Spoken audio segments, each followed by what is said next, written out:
A ver, ¿qué pueden tener que ver unas antiguas profecías con las decisiones geopolíticas que se toman hoy? Solemos pensar que la religión y el poder del Estado son dos mundos totalmente separados, pero ¿y si esa separación fuera en realidad una ilusión? Pues bien, vamos a sumergirnos en esa relación, una que es súper compleja y a menudo invisible entre las narrativas religiosas y el poder político moderno. Para entender esto bien, vamos a hacer un recorrido en 5 pasos. Primero, vamos a desmontar ese mito tan extendido de la separación entre fe y Estado. Después analizaremos una idea clave, el dispositivo de teología política, y veremos cómo conecta, de una forma bastante sorprendente, con el neoliberalismo. Luego lo veremos en acción con el caso de Argentina, y para terminar, entenderemos por qué todo este mecanismo oculto es más importante que nunca. Venga, empecemos por el principio, por esa idea que casi todos damos por sentada, que en las sociedades modernas la religión va por un lado y la política va por otro. La respuesta que siempre nos han dado es que sí, claro, que la fe es algo personal para cada uno y que la política es otra cosa, algo público y racional. Pero, ¿de verdad es tan sencillo?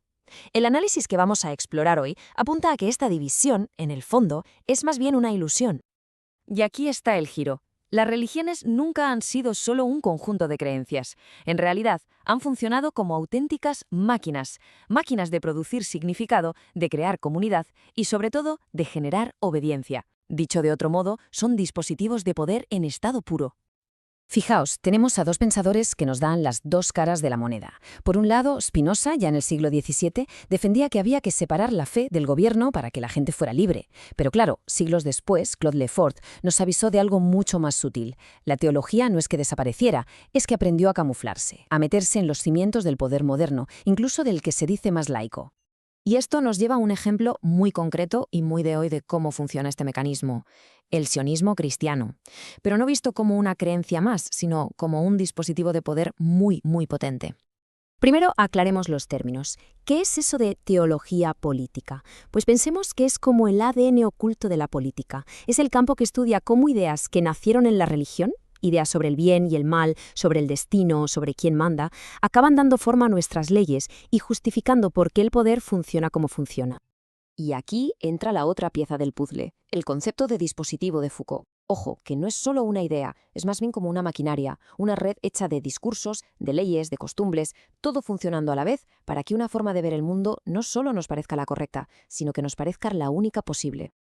Vale, ¿y cómo funciona este dispositivo del sionismo cristiano? Pues se sostiene sobre 4 pilares. El primero, leer la Biblia como si fuera un guión de lo que está pasando ahora mismo. El segundo, ver al Estado de Israel no como un país más, sino como una señal del Apocalipsis. Tercero, esto crea un enemigo absoluto. Ya no es un adversario político, es la encarnación del mal. Y cuarto, y aquí está la clave de su poder, esta narrativa es repetida y validada por políticos y medios de comunicación, dándole un barniz de legitimidad.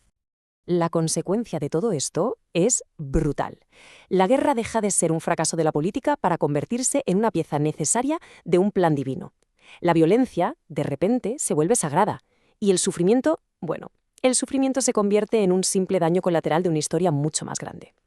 Pero esta teología política no existe en el vacío. Se agarra al mundo real y lo hace encontrando un socio, uno que a primera vista parece totalmente inesperado, pero que es potentísimo, el mundo de la economía. Y aquí está el meollo de la cuestión.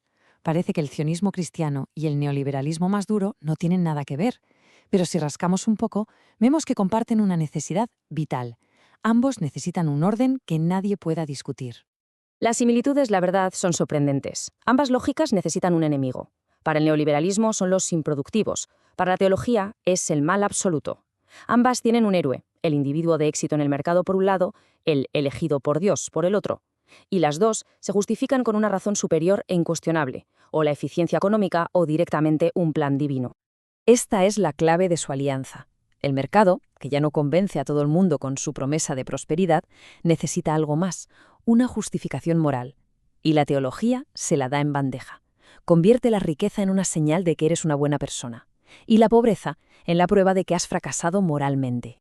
Hasta ahora hemos hablado de ideas, de estructuras, pero ¿cómo se materializa todo esto? Para bajarlo a tierra vamos a ver un caso de estudio muy actual, el de Argentina. En la Argentina de hoy vemos los síntomas de esta fusión por todas partes. Escuchamos discursos políticos que saltan de la economía más radical a juicios morales absolutos sin despeinarse. Vemos una política exterior que se alinea en Oriente Medio no como una decisión estratégica, sino casi como una cruzada moral. Y vemos cómo se defienden agendas sociales que debilitan los lazos de la comunidad usando argumentos de fe. Lo más importante de todo es que, si lo miramos con estas gafas, estas decisiones dejan de ser simplemente política, se convierten en gestos, en actos simbólicos que refuerzan una visión del mundo muy simple, una donde todo es una lucha entre la luz y la oscuridad. Y esto nos lleva a la pregunta final, que quizás sea la más importante de todas. Más allá de un país o de una ideología, ¿por qué es tan urgente que entendamos este cableado oculto de nuestro tiempo? La gran conclusión es esta. No es que la religión esté volviendo, sin más. Lo que está pasando es que se está transformando en una ideología dura, inflexible, y lo hace ocupando el vacío que han dejado otras grandes ideas del siglo XX, como la idea de progreso o de revolución. Hay una cita del texto que lo clava. En un mundo donde la economía nos da más incertidumbre que certezas, esta teología política vende el producto más buscado de todos. Y dice así: la religión ofrece entonces lo que el mercado no puede, una certeza total, aun al precio de la guerra. Lo que nos deja con una pregunta flotando en el aire, una pregunta bastante inquietante. Si la guerra se convierte en algo sagrado, si es parte de un destino divino, ¿qué espacio le queda a la paz? Y al final del todo, ¿cuál es el verdadero precio que pagamos por comprar una certeza tan absoluta?